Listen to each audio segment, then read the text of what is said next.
A big scoring week 5. Walk-off field goals.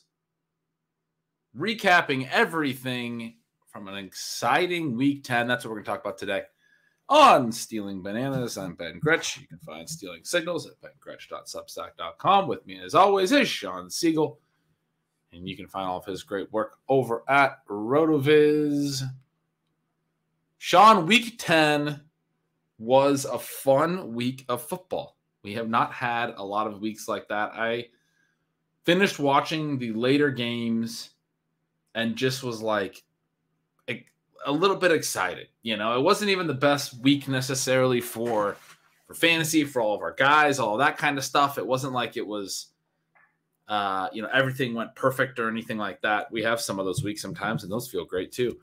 But this was one that was like, from a fan of the NFL, there were some shootouts. I mean, there were some games that had a lot of points. We had the Lions and the Chargers in the afternoon window that went right down to the wire. That was one of the games that was decided on a last-second field goal, 41-38. I mean, that's a shootout score. We haven't seen a game like that, it feels like, in forever. Maybe there's been a few of them.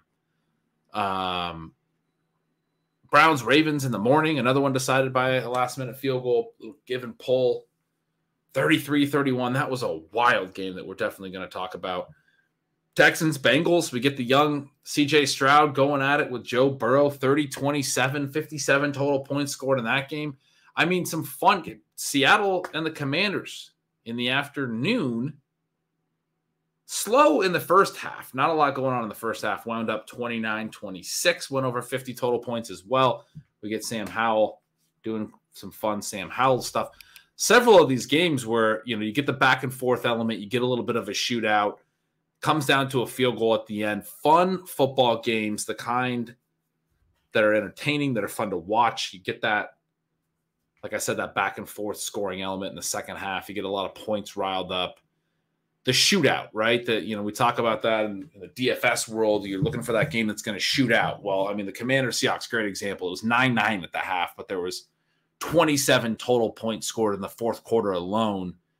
That's a game shooting out late, and it was a blast to watch a few of these games score some points and do some fun things. And yeah, how fun of a week 10 was it? It was awesome. It was awesome.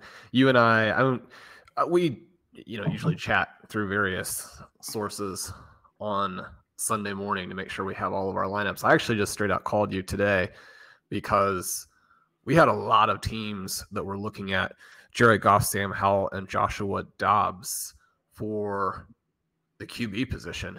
And it felt like a week where Dobbs with the rushing ability, Howell with the volume, and Goff with the matchup, that, I mean, you could get anything from a 12 to 13 point game to a 35-40 point game from any of those three guys.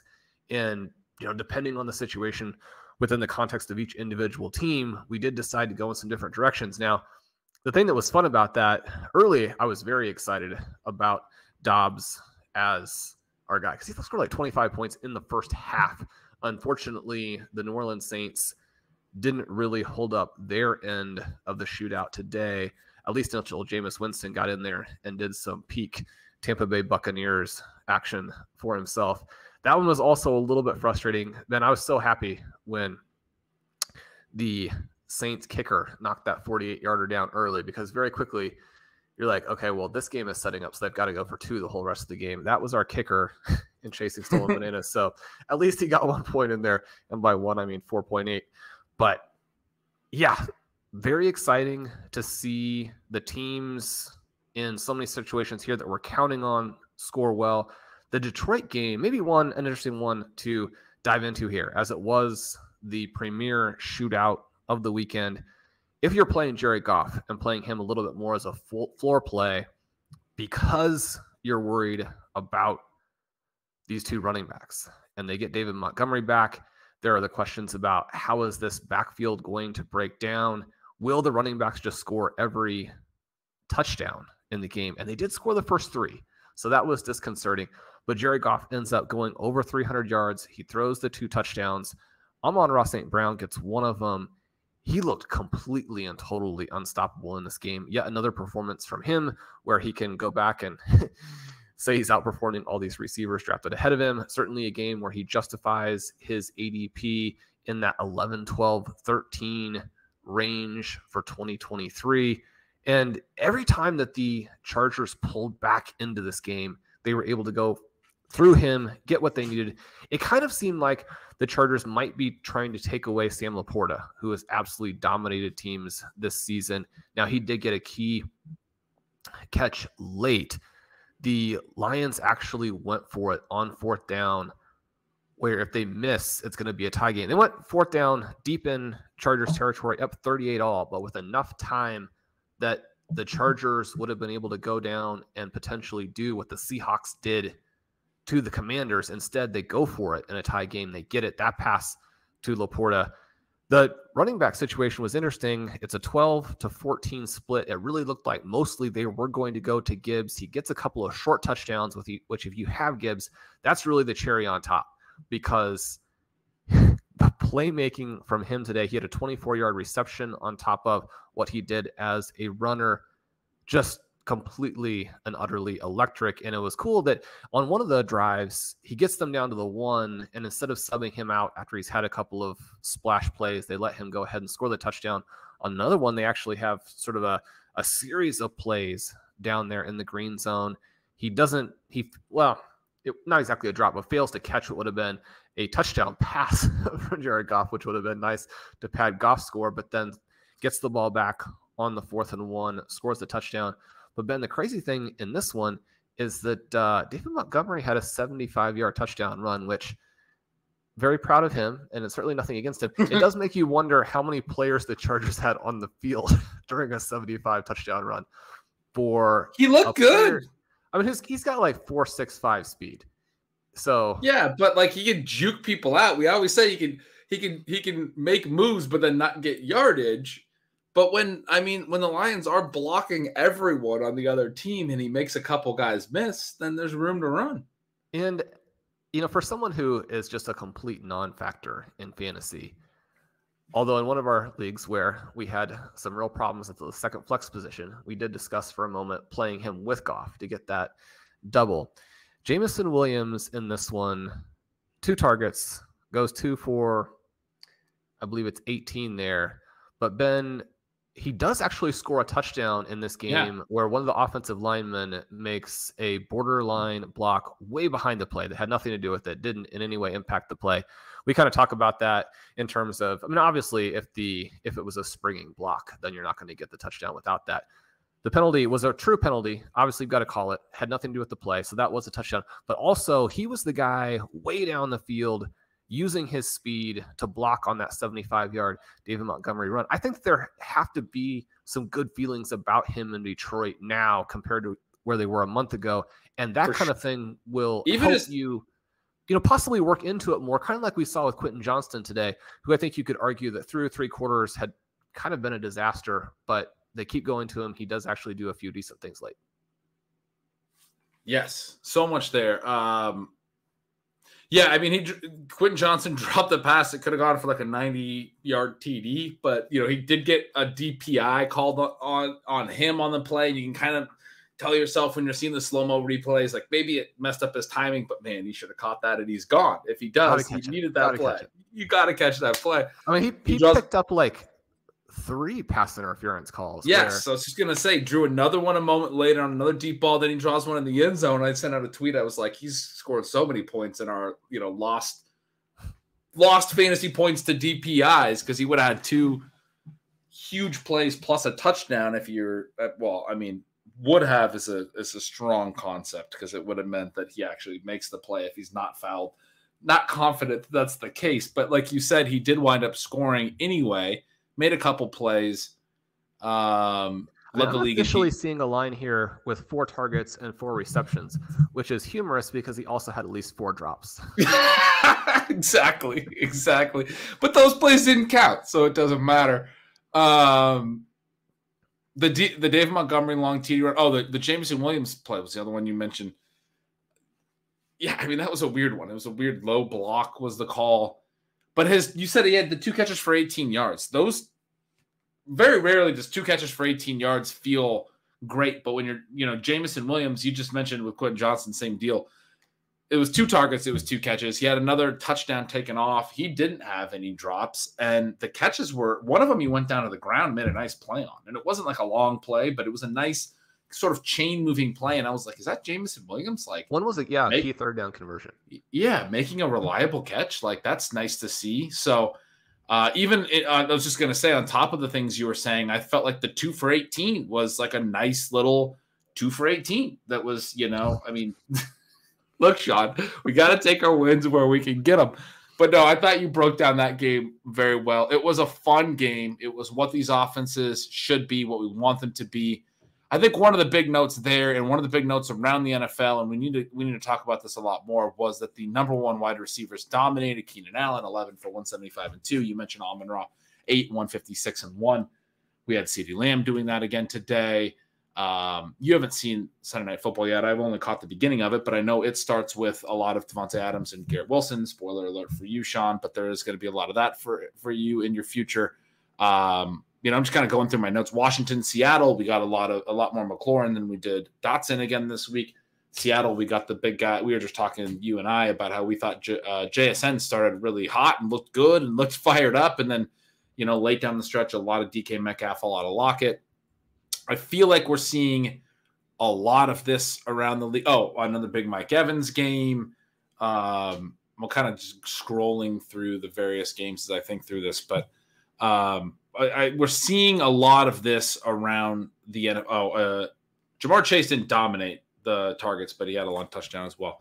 We're seeing a lot of this around the league. The number 1 wide receivers are, I think, dominating volume to a degree in 2023 they haven't in a long time. I have not actually dug into numbers on that, but I feel very confident in saying that we would find that. A note that I saw on CeeDee Lamb was, I believe it's 10 catches and 150 yards, 3 straight games. First receiver to ever do that in 3 straight games. We just found out a couple weeks ago that A.J. Brown tied the all-time record for 125-plus receiving yard games, consecutive ones. I think he had 6 in a row. Tyreek Hill broke the record for quickest player to 1,000 receiving yards in 8 games. We have so many examples this year of the true number 1s. Stefon Diggs, who doesn't play until Monday night, we're recording Sunday night, has been doing that with Buffalo this year. A lot of these early round receivers, and we've talked about this in recent shows, but it's been such a dominant trend. We see it more today, and I think it's becoming more and more the answer for these offenses as they're getting going and then they're doing positive things. It is a concentrated thing. Like, we can just go to Keenan Allen 14 times in this game. He can catch 11 for 175 and 2. I don't know what it is about the defenses and the scheme and everything, but there must be something about the cover 2 shells and the coverages that they rely on the most. Is it like 2-man under, or do they get into man coverage too much and then the legit number 1s can beat man coverage more? I don't know what all the specifics are, but there's something from a scheme perspective where the offense's counterpunch has been, we're just going to be able to throw to our number 1s more than we were able to in 2019 or whatever. A few years back, it was a little harder, I think, when things were a little more spread out for these teams to get the ball to their star number 1 receiver. So that's been a big, interesting element that was prevalent in this game. Shawn, I have a fun stat for you. Does it have to do with Drake London? Because he seems like he also fits your theme.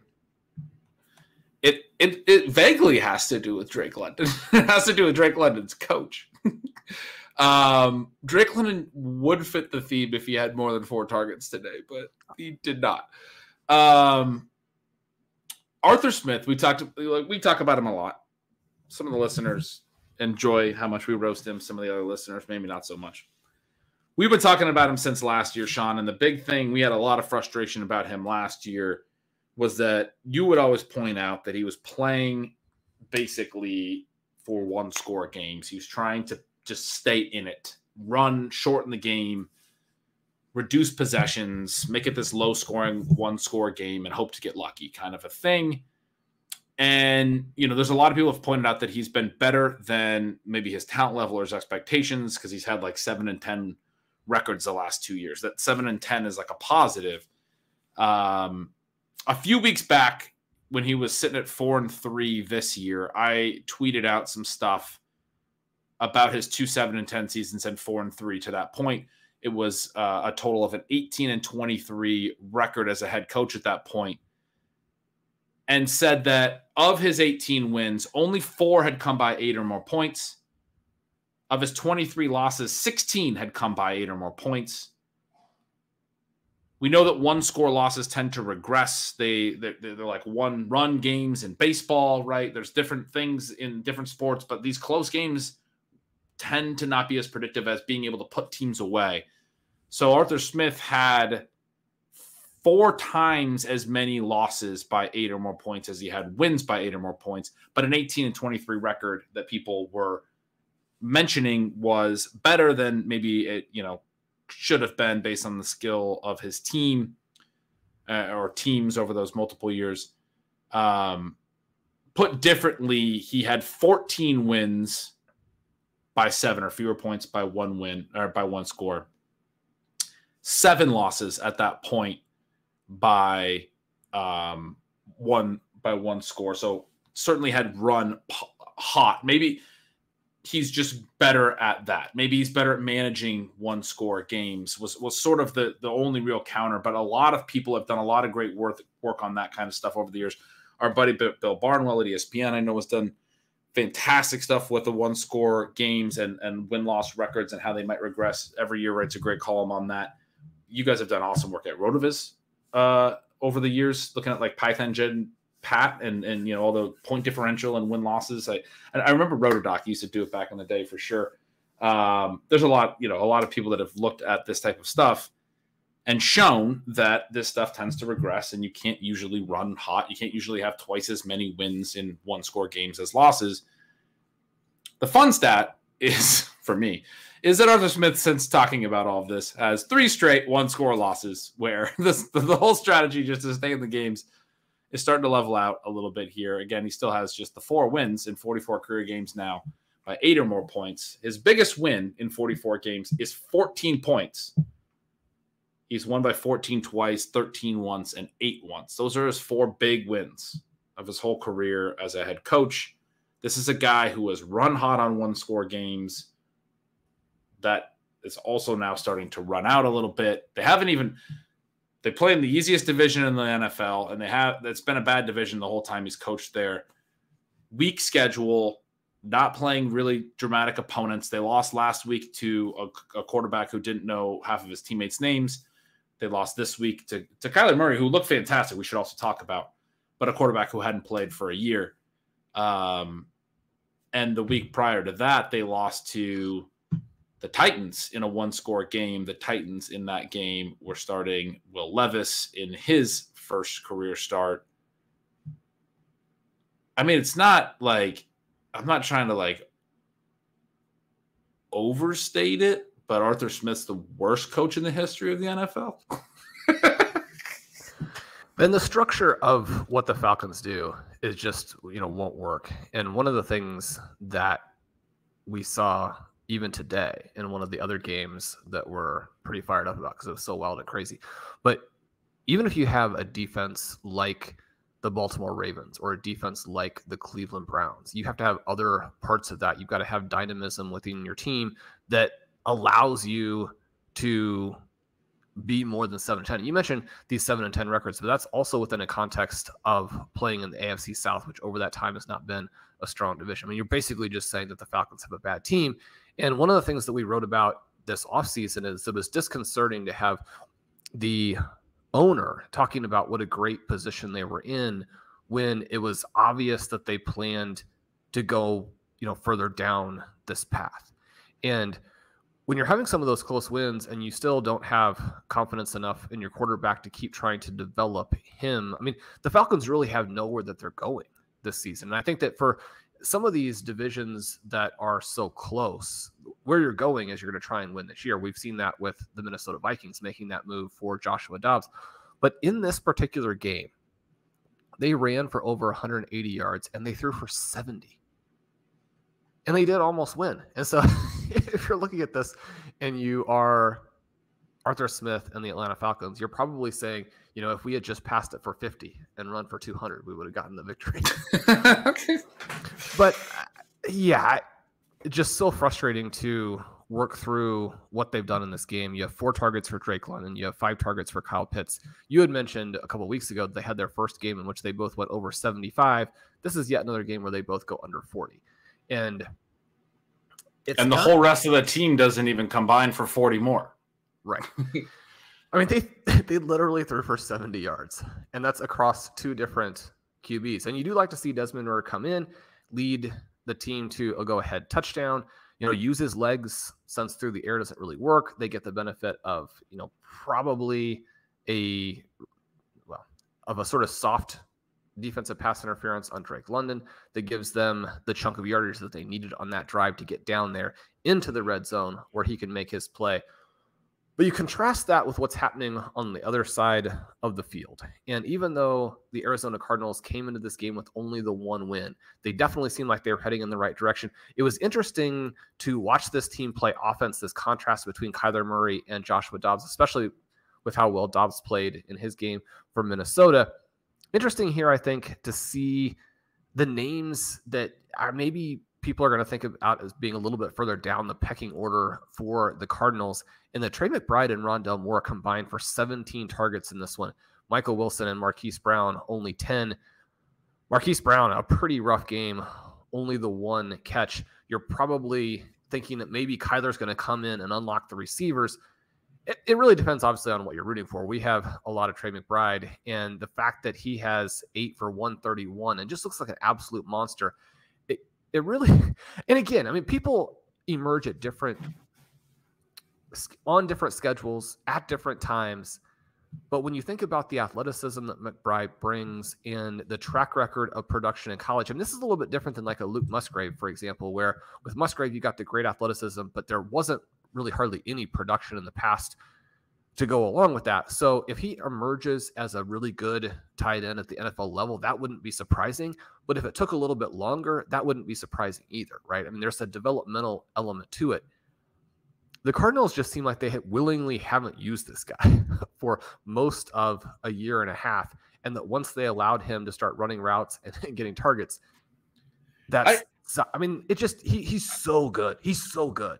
He looks fantastic. I think I'll push back on that slightly to say that after Zach Ertz got hurt late last year, he did run some routes, and he had a game or 2 that were solid, but he also had some empty routes. Like when I looked at the targets per out run stuff that I liked to in the offseason, it wasn't as strong as I wanted it to be.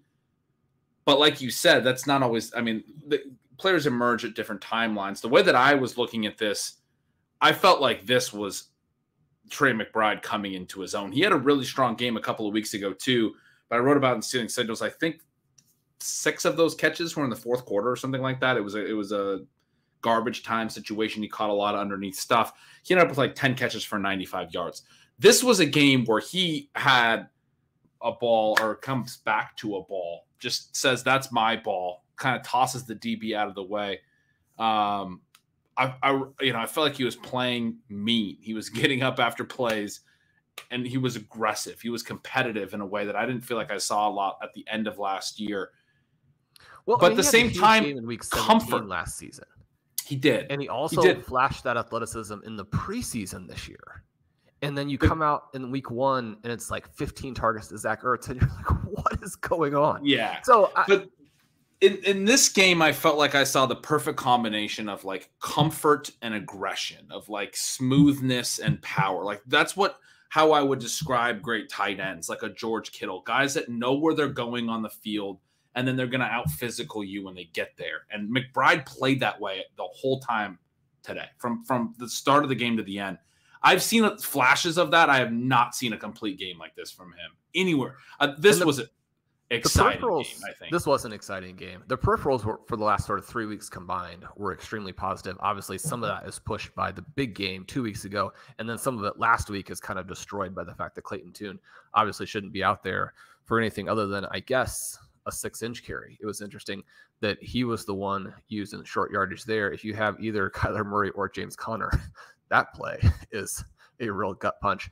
But the other element here that I think is so exciting is that it does happen in the first game with Kyler Murray back. And so you're thinking the rest of the season could be pretty amazing. But the other thing, even at the beginning of this year, when it's Zach Ertz that they're using, and that part is kind of mind-boggling, the targets to the tight end in this offense have been there.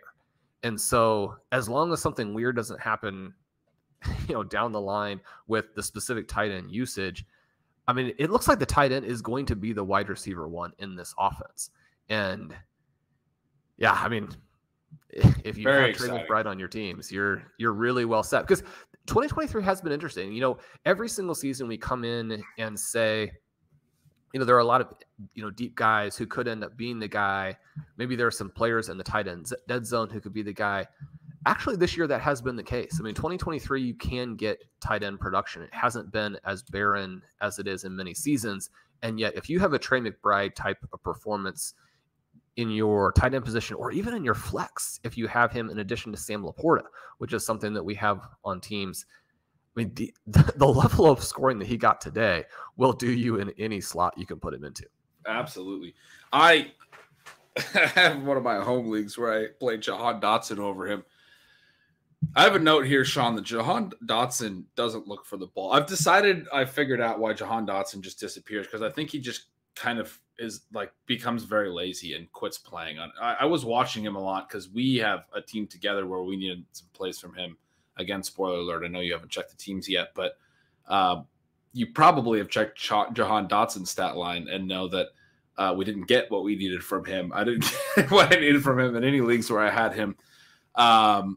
I was frustrated to see that on several of his routes when I was watching him, it looked like he was just running these pretty lazy routes. Like there was one where they were running a mesh where they do the two shallow crossers, and he kind of just went over the top of his teammate's route and just out into space and just stood behind a couple of defenders. He didn't keep running his route across the formation into open space. He just kind of moved upfield into a mass of defenders in zones, right? And it's that's not, you can't do that. Your quarterback will never throw the ball to you if you're just trailing off your route into defenders, right?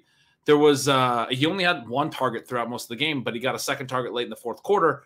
And again, I was watching him closely, needed some points from him, and he's just not even looking for the ball as it comes on to his body. He's throwing a little bit behind him. Defender was there, but it gets on him before he even gets his arms up because he's not even really looking for the ball. Again, hadn't really been included in the game throughout the game. Maybe just got taken out of the game by good cornerback play. The Seahawks do have some good cornerbacks, but it was frustrating to see for a young player that I don't think is obviously taking the next step forward that we really wanted out of him this year. I had been saying these last couple games were exciting. If you go back to his rookie year game log, he had some games where he was really quiet, and then when he got going, he's put together some stretches of play. And I basically was writing selling signals that I think I wrote that I was, sort of workshopping this idea of streaky players. I do think he's good. When he gets going, he's good. It's almost like streaky in basketball, which a lot of people will say that doesn't exist from a statistical standpoint. But, playing with confidence, or however you want to describe this stuff, Dotson to me seems, watching him today, seems like a guy that when he gets taken out of the game is just not even, it's not, I mean, just not even going to try, not even there, not even trying to get open, not fighting for the ball, not looking at the ball when he is open. And when his quarterback's going to him in a big spot, he's not even ready for it. He's running through the middle of the field. What are you doing not looking at the quarterback? He was right over the middle on this play that I was describing where he wasn't looking. It was a frustrating game for me, for him. So that's kind of the contrast. The Trey McBride side, though, I just went off on a tangent on Dotson, but was the exact opposite of that, where we're seeing a guy who just, you said the tight end might be the lead part of this offense. To me, it's he's just the best player in the offense. It just looked like that. Marquise Brown near miss on a diving play, I believe in the end zone, right? It was a great effort because yeah, Kyler actually missed him pretty badly. Most other receivers just let that go, and he almost got it. Yeah, it was wild. It was so close. I agree completely with that take. I mean, it was a great effort. But yeah, McBride just looked like the Travis Kelce of his offense, on this day. He looked, if you hadn't seen any football all year and you just watch this game, you'd be like, that's one of the best tight ends in the NFL, period. And I think that he is. And I think that kind of the enthusiasm, and again, it depends on your team setting you up to be able to do some of these things, because if you don't ever really get any work, it's going to be hard. But there was such a stark contrast between his size, physicality, athleticism, and intensity with what you saw on the other side from Kyle Pitts, where part of it is just Pitts doesn't really get that many chances to show off what he can do, but you're also not getting this physical, electric, intense play from him.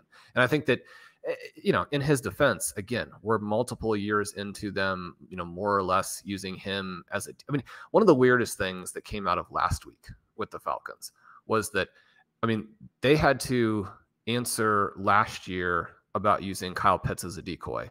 And then they've had to answer this year using Drake London as a decoy. And then after last week's game, they had to answer using Bijan Robinson as a decoy. And Arthur Smith came out and said, Bijan Robinson down there in the red zone, because of the attention that he's paid, it really frees up his teammates. Just basically like flagrantly, explicitly saying that he likes to use his stars as decoys. And again, can someone use Arthur Smith as a decoy and then somebody else call the plays? He can just stand there and act like he's calling the plays, but we'll have somebody else do it. So, I'm on the side of the players in this situation. At the same time, if Kyle Pitts is going to ever be the guy that it seemed like he was going to be after his rookie year, and then obviously he wants to be, he's got to go out there and make some plays and show some enthusiasm. Even if you don't get many chances, you got to go out and do some of the stuff. And I think the same thing is true for Jahan Dotson, who is a little bit of, like you're saying, seems to be kind of a front runner. And that's not what your team needs, because this is a game where, it feels a little bit weird to say after the Seahawks were just so completely and totally manhandled and brutalized by the Ravens the previous week. But the Seahawks actually do create a lot of difficulties for opposing offenses. And certainly when they play at home in that stadium, it's difficult for opposing offenses. They're going to be able to take away some of your main guys. They took away Trey McBride in this game as well. And so it's kind of a good news, bad news situation with the Commanders, where I don't feel like Eric Bieniemy and Sam Howell can allow the opposing defense to take those guys away. And I think that if Dotson needs to be involved early in the game to play with the requisite intensity, you have to understand the psychology of your players as well and get them involved.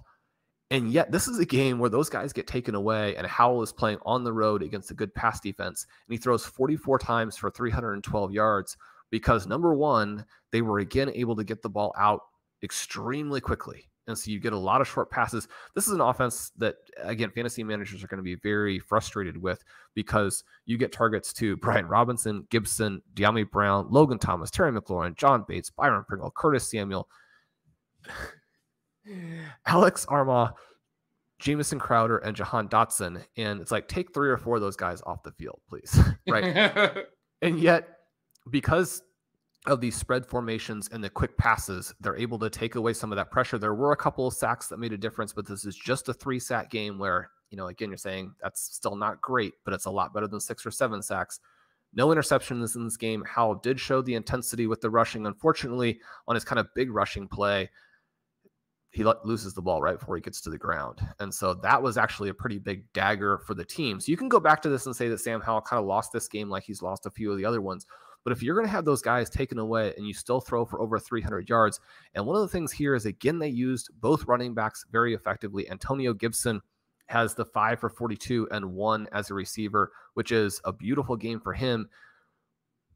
But if you're playing him and then you look at the Brian Robinson line, this is a game where, a little bit like that David Montgomery play, like, I know that Brian Robinson has also 4.6 speed, probably shouldn't be catching a 51-yard touchdown, but he almost gets a second one, right? They had the same play in there twice, and the second one especially required Howell's mobility to kind of get out there on the edge, and the anticipation of where his running back, who's not really the receiving running back, where he's going to go beat the defender, releasing that pass before he's beaten the defender, Robinson making a nice play and then running down the sideline. Again, in both of those cases, you've got teammates down the field blocking. For a team that's pretty overmanned, Washington played well. And we've talked about this before with Ron Rivera and this Commanders team at the end of the game. I mean, you could say it wouldn't have mattered, right? Because either way, the Seahawks go down and kick their umpteenth field goal of the game. And yet I would like to see the Commanders go for 2 when they score that touchdown at the end. I think if you're ahead, it puts a little bit more pressure on the opposing team. And if they miss the field goal or they don't do the drive well, then you just flat out win instead of going to overtime. Yeah, I love that idea. I do think there's been some arguments on those that certainly if you go ahead, in some ways it also is a benefit for the opponent because then they know they're in 4-down territory. They're going to go for it on 4th down, as opposed to if it's tied and you get a 3-and-out right away, they'll just punt it back to you and maybe you get the last field goal because they're not going to go for it on their own territory in a tie game. Certainly, changes. It's a feel it out thing for sure. That's one of those that there isn't a clear, the analytics says this. There's different schools of thought. And I agree with you that the way that game had flowed, I was thinking the same thing at that point with Washington. They were building a little bit of rhythm, but also you felt like at home, Seattle was probably going to be able to move the ball into field goal range there. Like maybe put a dagger on them there, take the lead. Like you said, put a little more pressure on them than otherwise would have been on them in a tie game. And when you have Sam Howell, like just always go for 2. Like he's going to make something happen. Just always go for it. That was on the other side. There was a running back who actually does have speed, who made the kind of play you're looking for from a Kenneth Walker. Yes, that was a long receiving TD. We were talking about Geno Smith ended up with a strong passing line before the show, you and I, and realizing big part of that was the 64-yard receiving TD for Kenneth Walker. There's been some stats that I've seen on Twitter where he is one of the lowest, or if not the lowest, running backs in the leagues in terms of hitting the correct hole that the play is designed for, because he kind of just likes to bounce everything to wherever he wants to bounce it to. Because he's awesome. You should always trust yourself. Yeah, he did that a little bit on that play. Or I might be combining 2 plays in my head, but he bounced a play today was it the long receiving TD? Did he catch that inside a little bit and bounce it? Well, I mean, he showed the Jets on that one to where there were multiple guys who thought they had the angle. And he's like, no, I'm faster than you. No, yeah. And that was like 10, 15 yards downfield. It was like, you're not getting me. He had one of those short runs where he'll run into the hole and see that it's clogged up and then be like, I can gain 2 extra yards if I run it outside. And then by running 30. Me. Yeah. It's like everybody's going to criticize me for running it outside, but I'm going to pick up those 2 extra yards. Yeah. You'll go 30 yards around the edge. Speaking of really fast around the edge, Sean, the guy we have to get to, Keaton Mitchell. We talked about him a lot this week. That Cleveland-Baltimore game was absolutely bananas. For anyone who missed that, I recommend, if you like to go back and watch games or whatever, I recommend going back and watching that game. There was all sorts of shenanigans in that game. I'm just going to pull up the drive chart while I go through it a little. We had a quick interception touchdown early. We had a blocked field goal. I know we had a muffed punt at one point. We had another interception touchdown on the other side late, which should have tied the game, except for then Cleveland's kicker missed the extra point that would tie the game after they had just scored a TD and gotten a second TD on an interception touchdown. They really shouldn't even have been in a field goal situation because they did score a TD down 14 and didn't go for 2 like you should. It's a no-brainer. It's not really up for debate. We've talked about this before, but they kicked the extra point. And then when they got the interception TD, they missed the extra point. So it's like, man, you really should have went for 2. Then you wouldn't have been kicking an extra point at this spot. Well, if you would have converted it, I guess a missed extra point would have just left you tied. At any rate, they're still down 1. They wind up getting the ball back, the Browns, kicking a game-winning field goal after that. Their kicker makes the long field goal after missing the extra point. He barely even celebrated. Everybody ran over to celebrate with him, and you could see he was like, guys, I'm the one who missed the extra point that put us in this spot, so like let's all just chill a little bit. Like he did the most casual act like you've been there before celebration. That was Dustin Hopkins. He was like, yeah, I for the Browns can make that kick, no problem. He's like, my confidence was not shaken. I don't have to celebrate like somebody who's getting their confidence back. I knew I was going to make that. But amidst all of this madness in this game, and there was a lot, we got Keaton Mitchell early in the game hitting around the edge for a 39-yard TD and exploding, much in the way you just described Kenneth Walker, past people that felt like they might be able to have the angle on him, but he was just way too fast. Not too long after, he catches a screen pass and goes 32 yards. And then, Sean, he only touches the ball twice the rest of the game. They were like, we're good. Yeah, I mean, why would you want to see more? 39-yard TD run, only 34 yards rushing at the end of the day. His other 2 carries went for -5. One of them was like a weird toss play that lost, I want to say, like 7 or 8 yards. Like, it wasn't great.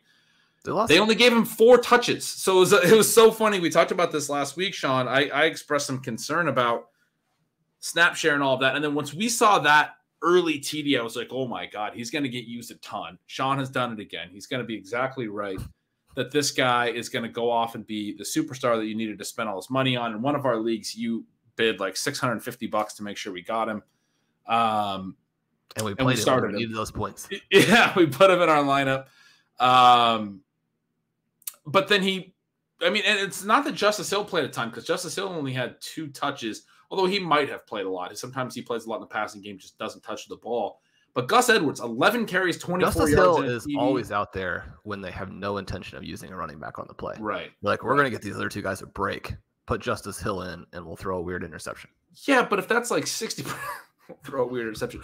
But that's like 60% of the offensive plays. That's not ideal. You'd like your running back that you're playing in fantasy to be on the field just in case they decide to throw it to the running back or do something with the running back. But Gus Edwards winds up with 12 touches, only 28 yards. He's been good for the most part this year. But Sean, I can't understand. I mean, I think ultimately this game was what we talked about. I was concerned that he might only get like 4 more opportunities and he might not be able to make the most of those. Although he did make the most of those. He had 2 huge plays, 2 30-plus yard plays on his 4 touches.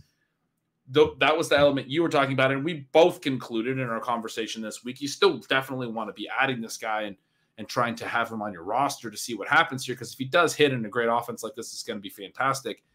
But why, when they used him early in the game and he hits for the 2 30-yard plays, I believe both in the first quarter, if I'm not mistaken. I mean, definitely both in the first half. The long TD was their first drive. Why did they not give him the ball anymore the rest of the game? What possible explanation could there be?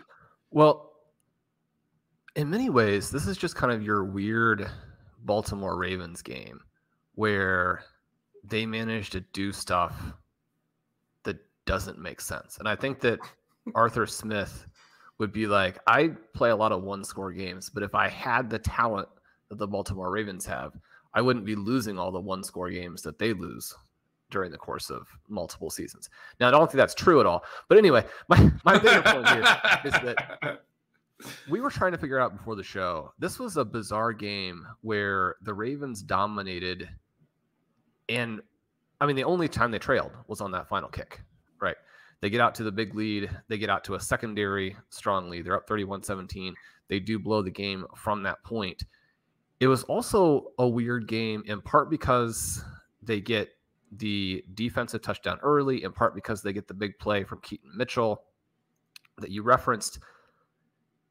Cleveland, despite being catastrophically awful most of the game on offense, and this was a weird one where, in the end, Deshaun Watson is able to kind of rectify his fantasy line. Still not a great game for you, but he finishes like 20 for 34. He started like 2 for 11, 2 for 12, 2 for 13, and he's throwing the ball nowhere near his receivers like he has liked to do ever since he came back from suspension last season.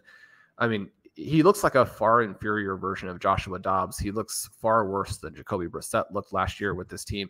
And one of the things I was kind of thinking through as I was watching this game is just how much better the receivers and guys like David Njoku and Amari Cooper looked last year with Brissett. Now, both of those guys end up with decent lines. They do kind of get that going. But they have a 75-50 edge in plays. And that does kind of trickle down throughout the Ravens here, where Lamar Jackson only completes 13 passes. right? Gus Edwards, who played too much, he still didn't play a ton. You mentioned, he only gets the 11 carries. They only go for 24 yards. Now, some of those are short yardage carries, so the expected yards are going to be lower. He does have a touchdown run in which he looked very good at the goal line, and you can understand why he's the goal line back. I mean, we're not necessarily complaining about that. That part makes sense. And yet, you work through this here. I mean, this is a game where Mark Andrews only caught 2 passes.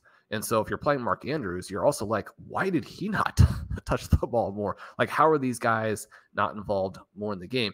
The thing with Keaton Mitchell, it seemed to be a similar type of thing where they're almost protecting him in a way. They wanted the safety of Edwards with the big lead.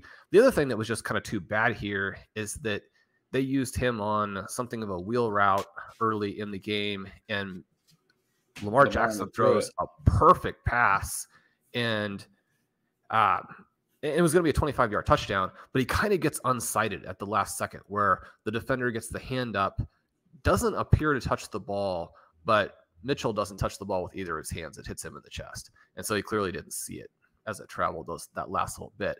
But, I mean, he was open for it. Should have had a 25, 30-yard touchdown on top of what he did have.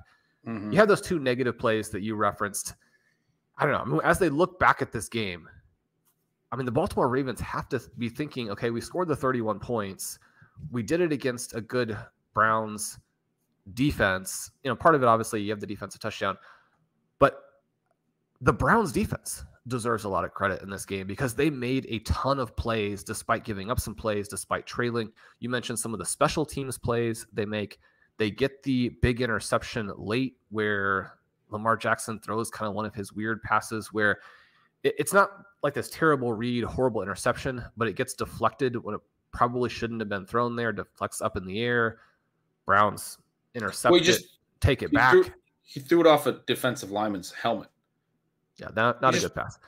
Fired a ball off a player in front of him's helmet. That's usually not going to work out well. I mean, the positive thing here for the Ravens, they get Zay Flowers back involved, 5 for 73. He had been really down. I think that he needs to be a part of it. They get the 40-yard touchdown to Odell Beckham. Again, it's kind of a splash play that takes away some of the volume you could have had. But for this team to accomplish what they want, which they needed to win this game, and you're thinking about, how are you going to win that battle for the number 1 overall seed so that all these teams don't have to go to Arrowhead, especially when the Chiefs have such an easier schedule based on their division being so bad in 2023. The Ravens, a brutal schedule with how good the AFC North is. That was one of the big themes they discussed throughout on the telecast. I mean, you have to win this game, and part of that is that you have to use Keaton Mitchell. You have to have Mark Andrews. Those 2 guys cannot have the total play volume that they had in this game today. I was looking through it as you were describing that pass to Mitchell in the end zone.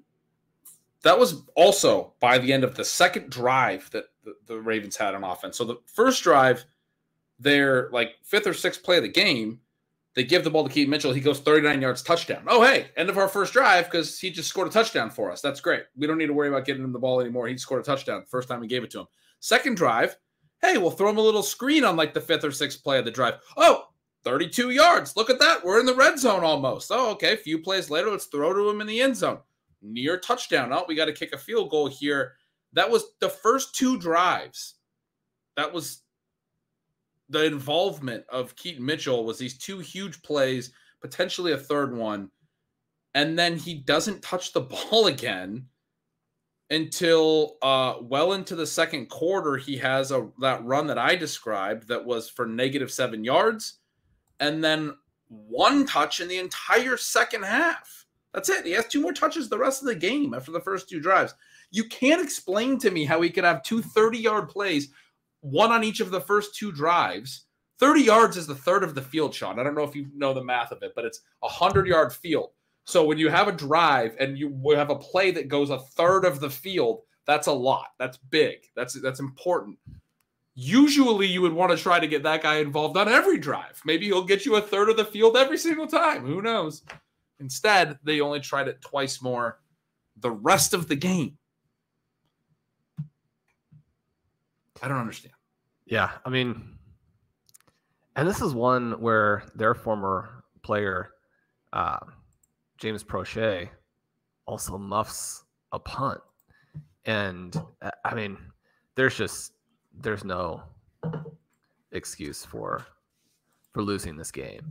And especially, again, with how completely and totally their defense dominated Deshaun Watson in the first half. I mean, they did have a lead, but it needs to be even bigger, even more dominant. The Ravens always have these losses. Like, I mean, it's such a Ravens loss where they dominated this game. There is no excuse for them to not win this game. They don't always have these losses, but they are notorious, I think. They have a few games every year where you're like, they're winning. Every time I look down there, they got a guy going 40 yards, and every time I see the opponent with the ball, they're getting tossed around and broken in half by two defenders, and it looks like the most miserable thing in the world to try to move the ball in this defense. And then at the end of the game, you're like, wait, but they had a bigger lead than this, didn't they? And then all of a sudden they're losing, and then the game's over. And it's like, what happened? How did you do that? It's rough. So, Shawn, the Ravens are awesome, and they're going to be one of the teams in the mix to win the Super Bowl. There's still work to do on that offense. I mean, the Cleveland Browns defense, I was nervous about playing them today. We have them in a bunch of fantasy leagues because there are ways in which this game could have played out that the Cleveland Browns defense doesn't have the same opportunities they have in most games, but they were absolutely fantastic. They worked the game back in. They get the Browns in position to win. They win the game. But the way we're going to finish today is on this note of, and last week he may have gone for like 505, but if anything, I was just going to go here. Well, I could see your eyes light up. If anything, one CJ Stroud was even more impressive today, in part because there was actually the huge mistake today. Right. It wasn't the end. Right. I don't know how you read my mind so well, because it was definitely, I was going to say, I mean, we could talk about the Cowboys looked great again. The Niners looked great again, but the Texans went into Cincinnati and beat a Bengals team that has been looking great, that has looked like a Super Bowl contender. Yes, T. Higgins was out. Yes, Ja'Marr Chase was not 100%, and that was a big deal for Burrow. But Burrow has been able to extend plays and has looked so much better in the last couple of weeks. Lou Anarumo is going to disguise coverages and do difficult things. This rookie sensation who has, I think, is a top 5 quarterback in the NFL already. I mean, I don't know how I would rank it, but I don't think there are 5 quarterbacks that I would take over him. He is incredible. I mean, he's playing incredibly well. His reads, his feel are incredibly high level. I would definitely take him over any of the, he's easily top 10, right? I would take him over any of the guys like Deshaun Watson we were just talking about, or people like that. You would absolutely rather have CJ Stroud. The Texans have to feel very fortunate with where they're at in all of that, with having gotten a lot of draft compensation after trading Deshaun Watson and then moving into CJ Stroud. Well, I think the heads up question is against the guy he played today. And I was trying to pull it up here. And as I updated my dynasty rankings this week going into the game, I moved him ahead of basically all of those guys other than Jalen Hurts, Patrick Mahomes, Josh Allen. And obviously reality and fantasy are different things, but there's a huge amount of overlap. And to be a pass first QB and be this dominant in fantasy is also going to be very, very positive in reality. He goes head to head with Joe Burrow today and beats him, even though obviously there are lots and lots of other players on the field. But it's not like the Houston Texans have any wide receiver firepower. I mean, this is a second consecutive massive game from Noah Brown, who is probably not even an NFL wide receiver. Would you have CJ Stroud over Joe Burrow, either in reality or in fantasy, looking at the long term?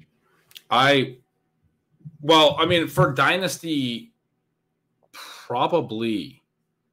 Well, actually, I don't think so. Just because age doesn't really matter that much at QB, and you have Ja'Marr Chase, and Burrow's set up a little bit better probably.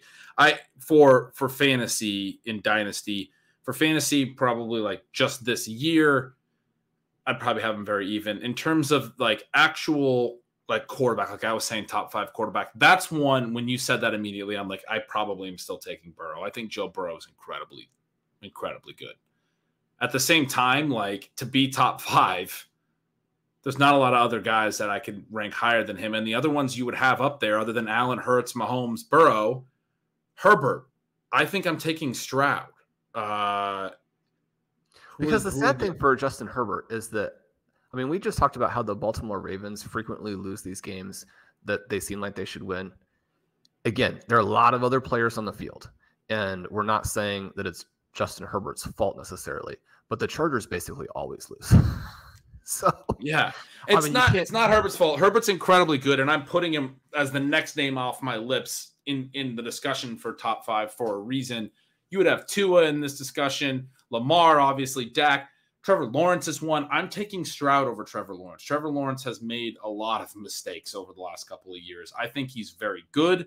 I think he needs to learn when not to push the ball downfield. A lot of people have been pointing out that was a really positive thing, that he pushes it and he's fearless. But dude is fearless to the point of being dumb. There's a fine line there sometimes, and I think he makes too many mistakes personally. And needs to learn when to smartly get down to his check down. Get down to Travis Etienne. Well, I was watching it today from the perspective of needing Etienne to score. So again, very, very biased eyes. But it seemed to me that when Ernest Johnson was in the game, he was very willing to check it down. When Travis Etienne was in the game, he's like, nope, I'm throwing it to a triple covered Calvin Ridley. You can't stop me. That's exactly right. And I mean, look, I don't want to get too far ahead of ourselves on Stroud, and I don't want to put too much pressure on this guy or anything like that. But when you think about it, the guys who have emerged as the stars, I mean, Josh Allen and Jalen Hurts were a little bit slower, but you think about the starts that you got from Patrick Mahomes, where it's in his second year, really. But you're like, okay, well, this guy is going to lead the Chiefs to a bunch of Super Bowls. There's almost no possibility that anything else happens. You think about Deshaun Watson once they bench the fellow whose name I can't even remember. Tom Savage. There you go. Yeah. I thought it was Tom. Yeah. And how dynamic he was there for a stretch before all of that stuff happens. But like so good that even with all of the concerns and the layoff and all of that, that a team was kind of crazy enough to give him this massive contract. I mean, CJ Stroud is throwing the ball to Noah Brown and Tank Dell. Yeah. Or Tank Dell might be pretty good. I mean, he had a couple of bad drops, but also made some very impressive plays today. But in this game, and I mean, I'm still figuring out how the Texans lost to the Panthers a couple weeks ago. But you have the game last week against the Buccaneers, and you have this game today where he's got to kind of back that up against a much, much, much better team, right? And he's got to do it on the road. And throughout this game, the size and athleticism from Stroud is just, I mean, again, we were talking about it after like week 3 or week 4, and you're like, who will we compare him to? And I think he compares to Justin Herbert because of that size and playmaking. Yeah. In this game today, it was almost bizarre in that there were so many different plays where the initial reads would be taken away, and he's got to. Now, the thing with Stroud, you're not going to get a ton of actual rushing, but I've been blown away by his pocket awareness and how when there is pressure, he will peel out of it. But then like he'll do these like 180s and then somehow have his eyes back downfield, and he's been able to extend the play, and then he throws a laser to someone who has come wide open at that point. And it was constantly on third down. It was on these extremely high leverage plays throughout the game. To do what he's doing, to throw passes that are that beautiful and without a lot of weapons at his disposal, it is absolutely stunning. It's incredible. And as you said, I mean, part of the reason I got so stoked about this in this game, he's leading the Bengals in Cincinnati, and he throws a terrible INT. It's only his second INT of the year, but it was bad. It was bad. It was in a situation. It was right there with a couple of those Sam Howell picks that have been justifiably hammered. Yeah. I mean, this, like, we got to be honest. Like, this is a spot where he's thrown into the flat, and it's supposed to be an easy completion and an easy read because you're really just trying to get an extension of the run game. You're running the clock. You're trying to keep your lead. Last thing you could do is, he did that. Completely won. It was over. The only way that the Bengals could get back in it was him throwing that pass, and he threw that pass right to the defender. Right back off of it. And then right after that, right to the defender, and then they're able – I mean, the Bengals were like, can't believe our fortune. They go and they score a game-tying touchdown off of this. It was a massive play. We just described how Lamar Jackson did that. And Lamar Jackson's been in the league for a long time. He did that, and the Browns even missed the extra point, so he still had a lead. But they weren't able to get anything on the next drive. You so often see the coaching staff maybe be a little concerned and call a little conservative after a bad pick like that at a tough spot, or the quarterback look shaken and not be able to make the throws. They have to punt. Browns drive down, kick the game-winning field goal, game over. Texans were in the same situation. They blew that. CJ Stroud blew it. He threw it right to the defender. And again, second interception of the year.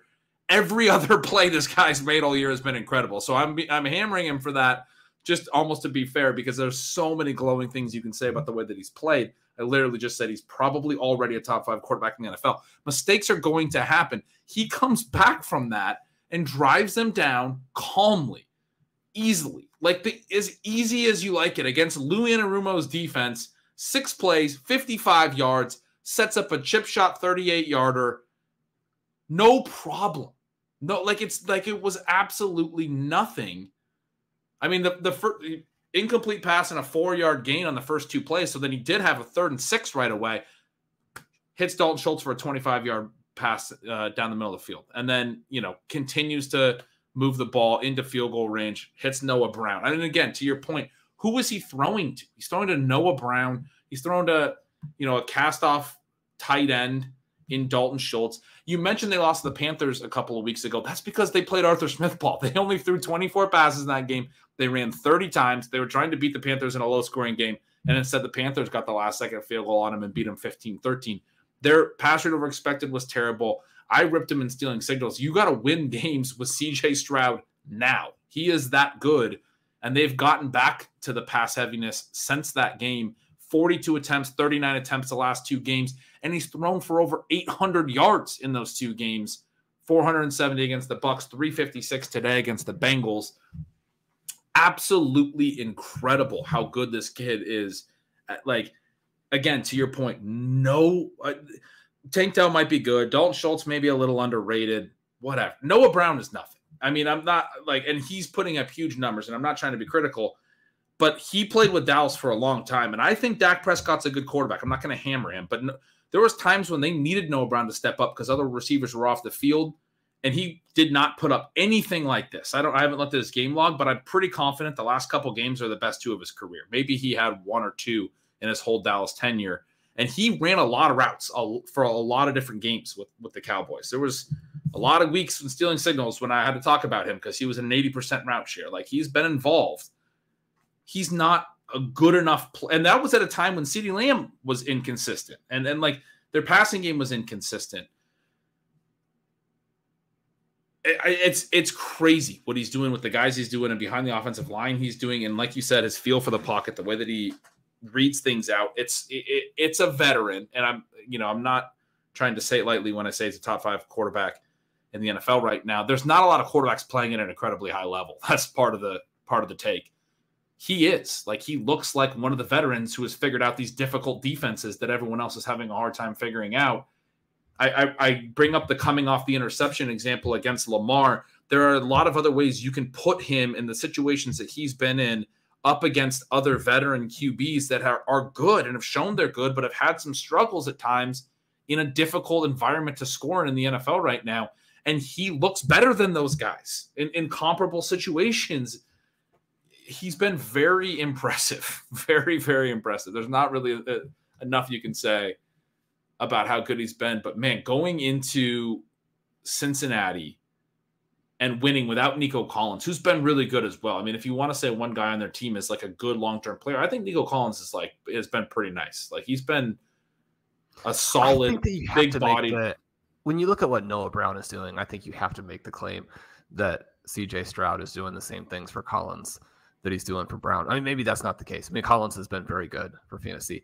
As we were kind of talking through this, this is kind of a good news, bad news, maybe very disturbing note, or maybe just kind of a fun note. Then Jackson Smith-Njigba had a 300-yard game in high school. that I am pretty certain CJ Stroud was not the quarterback for. But if I asked you to guess who was the quarterback in his Rose Bowl game where he had 15 receptions for 347 yards and 3 touchdowns? I'm going to guess it was CJ Stroud. That is a little bit concerning. So you're saying that a big part of what made Jackson Smith and Jigba so interesting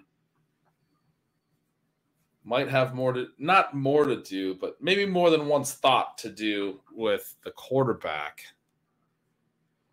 Well, JSN also had a lot of big plays down the field in that game, which I was watching today and I was thinking to myself, instead of just throwing him the ball 3 yards behind the line of scrimmage, why don't they just throw the ball to him 30 yards behind the line of scrimmage and make him like really run a long way forward to get any yards? No, Ben, you look at this game, the other little thing that I would mention here is... I thought you meant 30 yards downfield. You mean 30 yards behind the line of scrimmage. Make it a punt return. Yeah. Give him a good challenge. You were talking about the pass rate. Devin Singletary did have 30 carries in this game. 30 carries. So I've got to give a shout out to Devin Singletary. Longtime listeners will know that I love him. He went for 150 yards, scored a touchdown, had a big play in this game. I mean, he had quite a few plays, 150 yards. Devin refuses Singletary to catch passes. One reception. 30 carry game, 1 reception. Devin Singletary should be the starter. No, I'm going to go ahead and say I would take CJ Stroud over Joe Burrow. Wow. You think of the slow starts they've had the last 3 seasons? You would not get that with CJ Stroud as your quarterback. So, Ben, I'm going to leave it there for my bold predictions / weird claims of the evening. Anything that you want to throw out there before we wrap up Sunday night? I mean, I just said he's like a top 5 quarterback in the NFL. I don't have any big, bold claims or weird stuff that we haven't hit on yet. I mean, you can go and claim that he's better than Patrick Mahomes. That would definitely... That would be a little... That would win the one up. That would definitely be jumping the shark a little too. I'll say just for people that are concerned about your 30 carry, no. I mean, they played in a big-time positive game script. I think they're going to still show to be pretty positive and like pass rate over expected because a lot of those carries for Singletary were in the second half in run situations, pretty clear run situations. So I'm hopeful. He had 3 times as many carries as Joe Mixon, which is how it should be. Yeah, exactly. They were in a trail script. They threw 40 times, only ran 16. It was a pretty clear Texans lead. But then the Bengals were chasing them. It's funny. It was 10-7.5, and the Texans must have scored first in the second half. I'm looking at the box score. Each of the quarters in the second half had 10 points in it. So both the Texans 3rd and 4th and the Bengals 3rd and 4th. They both scored 20 points in the second half, 10 in each quarter. But I think it was the Texans getting out to, a little bit of a bigger lead, and then the Bengals kind of cutting into it. Yeah, they scored the first 10 points in the second half, and then the Bengals scored the next 10. And the Texans scored the first touchdown and the fourth to push it back to 10 points. Bengals got the next 10 points to tie it up. And then we mentioned how they got the game-winning field goal, the Texans. But, yeah, they were kind of pushing out ahead of the Bengals, and the Bengals were cutting into that lead consistently. Late third quarter, that was the 64-yard touchdown to Ja'Marr Chase. They were pushing back, and then C.J. Stroud would answer again. I mean, you're going toe-to-toe with a guy who got his reputation going toe-to-toe with Patrick Mahomes and these guys in the last couple AFC playoffs. That's when we realized Joe Burrow's for real. So, I mean, you're in your rookie season. You're going into Cincinnati, the home of the guy who has gone into a lot of other AFC houses and been able to win playoff games. He's gotten this reputation for winning on the road in big spots. C.J. Stroud just walked into Joe Burrow's home and beat him. And I just think that's the biggest storyline. Without that interception, it would not have been that close of a game. They really did dominate to that point. They had a 10-point lead at that juncture. Other little notes, you had mentioned it, but I mean, Ja'Marr Chase was obviously very, very, very limited in this game, and yet still catches 5 for 124 and 1. I mean, that's what a megastar can sometimes do for you. Tyler Boyd doubles him up in targets, but has I mean, it was. I mean, it's a droppable ball. It's one you can easily see a guy not catch, but especially when he hasn't had that many chances to make plays over the last several years with those guys in front of him. I mean, you really want for him to make that play. You got to catch that ball. The other kind of weird thing, you could see that he really wanted it for himself. I mean, that was one of the biggest, like, you feel terrible for the guy moments, because he did have a good game today, but they had a chance to go ahead with a touchdown. Instead, had to settle for a field goal to tie the game late. Which, I mean, if they go ahead, it puts a ton more pressure on the Texans. And, I mean, I still think C.J. Stroud could do it, but, I mean, the 4-point lead, you never know. I mean, it's so different. The other sort of bizarre one here, Tanner Hudson had 7 targets. It kind of felt like 30 if you were playing Irv Smith. It was not the way that you wanted that game to develop. Oh, Irv Smith. Did you play Irv Smith, Sean? Somewhere, I'm sure. They're running a little bit of a tight end rotation. I do not recommend playing Irv Smith based on the Rats. Tanner Hudson, very much the tight end version of Joe Mixon. So maybe. I mean, I think Irv Smith is. So, I mean, they're competing with each other for being inept. Drew Sample also involved in this game. Ben, that's going to do it for us tonight with Stealing Bananas. Like you mentioned in the intro, just a fantastic week. There have been a few down weeks, but 2023 has really answered the bell. Fantasy football is back. Reality football is back. A lot of teams that we enjoy are playing well. My preseason pick of Chiefs over Lions in the Super Bowl, I don't know how much to amend that. Lions over Chiefs in the Super Bowl, Ben. It's been a fun season to this point. Good luck to everybody on Monday night. I'm hoping for, I don't know, a shootout, but some Javonte Williams points. We'll put that out there. Good luck to everybody. I'm Shawn Siegele. With me is Ben Gretch. Make sure you are subscribed to Stealing Lines, to Stealing Signals, to Stealing Signals Gold. You don't want to miss that interaction. We'd love to have you guys over at RotoViz, coupon code RVRadio 2023. Ben, people leaving us the ratings and reviews help us so much. We really appreciate all of those. We've received some really cool notes recently. You have our heartfelt thanks. We love you guys. We'll talk to you soon.